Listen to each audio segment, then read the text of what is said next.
I will admit, there are editors way better than me still struggling to hit 5 to 10k months. My name is Malice, I've worked with some of the largest YouTubers in the world like The Sidemen, MrBeast Reacts Team, Jessa, and in this video, I want to break down what mistakes these editors make, how to break these old habits and how to build new ones so that you can actually scale for yourself. So let's start with the first mistake that even good editors make, which is pacing. If I asked you, is a mile long or short? Some people would say long, some people would think short, but the truth is, depends what for. If it was a highway, 1 mile is extremely short, but if it was your nose, suddenly it's a little longer than expected. In the same way with pacing, nothing is fast or slow, it's only fast or slow compared to a different section. A huge mistake that I made, and I look back at my old client videos and I cringe at, is that I used to just have the entire video fast or the entire video slow depending on the video. But pacing is the dance between faster and slower sections, not how fast the entire video is. In the same way, heat can only exist with cold, light can only exist with dark, fast can only exist with slow. But how do you create these fast and slow sections without doing it for the sake of it? Well, there's macro pacing and micro pacing. Macro pacing is the speed at which the story moves along. So let me give you this example. If I said this laptop is the highest spec I have, I literally have nothing else better than this, that sounds like a fine line to keep in. But if you break it down into 2 parts, you actually realize that both sections say the exact same thing. So by cutting out one of those lines, you make the section more concise without losing any information, which means it should be gotten rid of. Every line should have new information coming in. That could be a new character, that could be a new environment, that could be more context, that could be new stakes, that could be a new emotion that's being played, but something new, no matter how subtle, should be happening. So that's macro pacing. But none of this matters if you don't understand micro pacing, which is how much pause you add for every single cut. So here's the 3 steps to get it right. Step 1 is you need to understand the average pace that you're going for. In order to do this, you look at the context of the video. If it's some girl doing her makeup tutorial and it's super chill with some lo-fi music in the background, you're probably not going to have super fast cuts where every single word she says is cut. You don't need to cut that fast for that video. But if it's something where it's super hype, usually this is for more guy audiences where maybe it's a bit younger and it's super hype, yeah,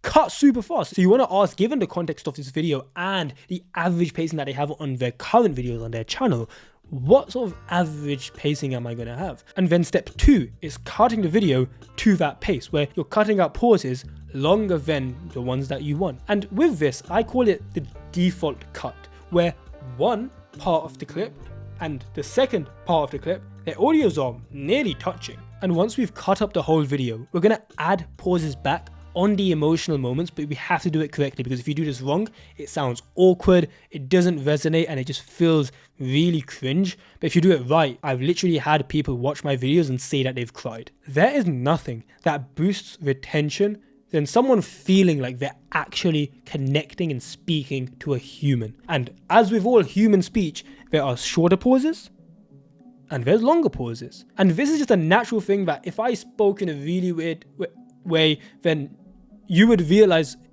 if I had weird pauses in my speech. There's a certain pause that the human brain naturally expects. So when you're editing and adding back these pauses, ask yourself, if I closed my eyes and watched this, where am I expecting the pauses? When I'm asking a rhetorical question, I'm going to leave a pause. When I'm saying the most important point of the video, I'm going to leave a pause. If I'm trying to build anticipation, I'm going to leave a pause. But the literal frames you add back to this cut is so important. If you add frames back incorrectly, it'll sound cringy, it'll sound awkward. So how do you actually add these pauses back effectively? You want to shave the head and grow the tail. Let me explain what the hell that means. Imagine if on every single clip on your timeline, there's a cat facing to the left side of your screen. So on the left side is their head, the right side of the clip, so the end of the clip, is their tail. Every single cut clip has this, and what you want to do when you're cutting and adding back pauses is you want to make sure that you're adding it to the last bit of the first clip,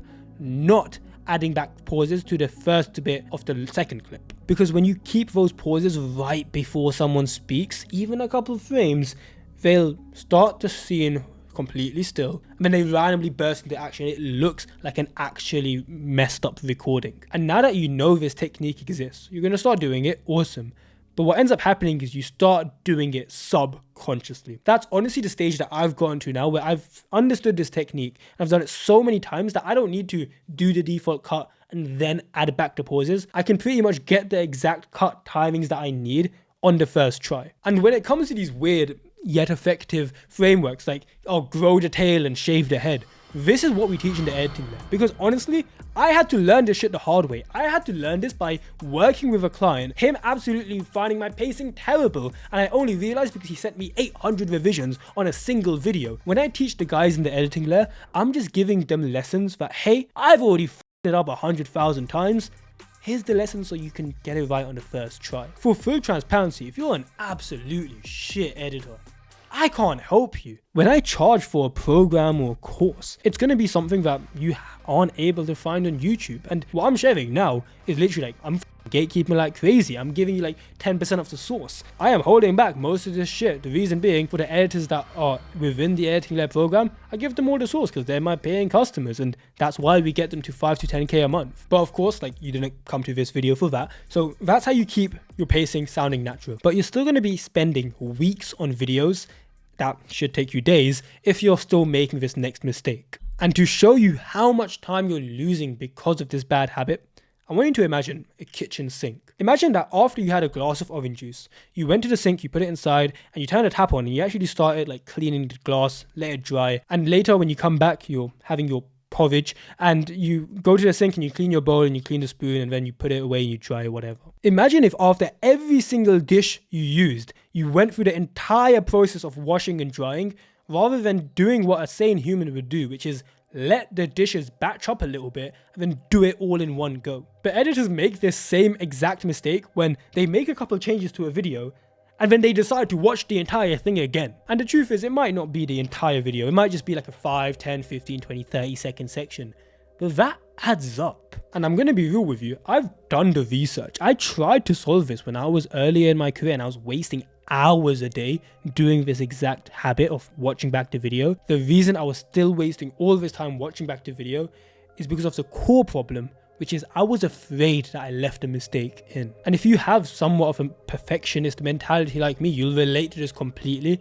It's like, even though you've checked it 50 times, something in the back of your mind just tells you should probably check it once more. But the way you solve this, and I know it sounds really weird coming from someone like me who preaches high standards, you just gotta allow yourself to leave those mistakes in for now. To be clear, you should absolutely be checking your entire video over multiple times, but you do it in between the major sections of your workflow, not whenever you feel like it. But the reason most editors fail here is because they get distracted, and they get distracted during their weakest moments, which is when they're struggling to think of a creative idea. But by breaking this next habit, it's going to mean that you can take those animation ideas in your head, execute them in your editing software a lot more efficiently. So picture this, I'm on a coaching call with an editor, he's in the editing lab program, and he basically comes to me like, hey, I've got this client video, I need to do this type of animation, and I have no idea how to do it. It's been like an hour I've been sitting and I don't know how to do it. I asked him, okay, what have you tried? He said, I don't know where to start.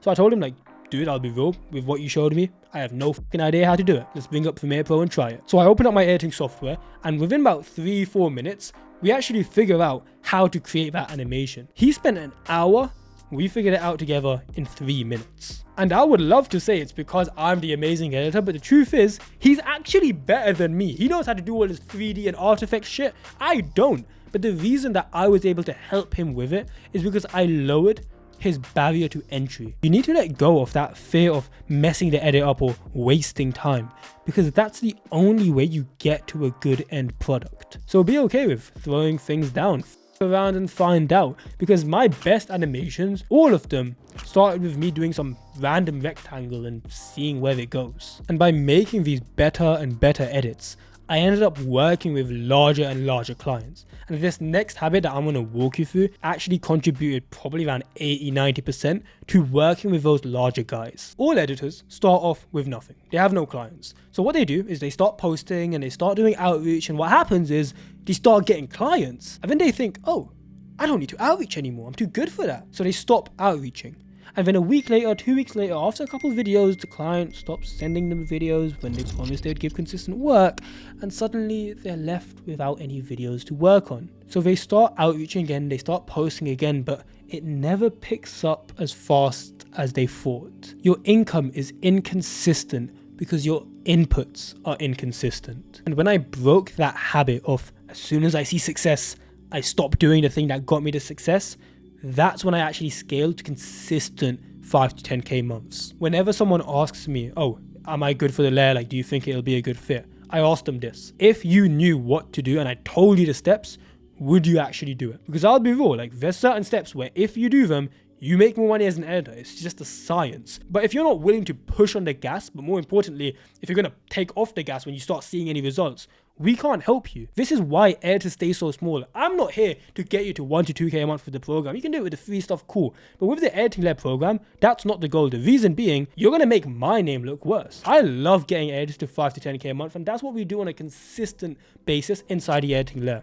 And the reason is I tell people, I'm going to show you what works, but you better push on the gas when things are working. Like, we literally give them all the outreach systems. So we tell them where to find people, how to send the initial message, how to get them to actually say yes, how to price, how to make sure that you actually keep the client, how to raise your prices over time, how to actually deliver on them. So the editing side, of course, like the design, the animations, like that's obvious we teach. But like, we'll give you everything you need, but I need you to fucking do it. And I talk like this about it because I want it to be clear, like, it's not easy to make a lot of money from editing.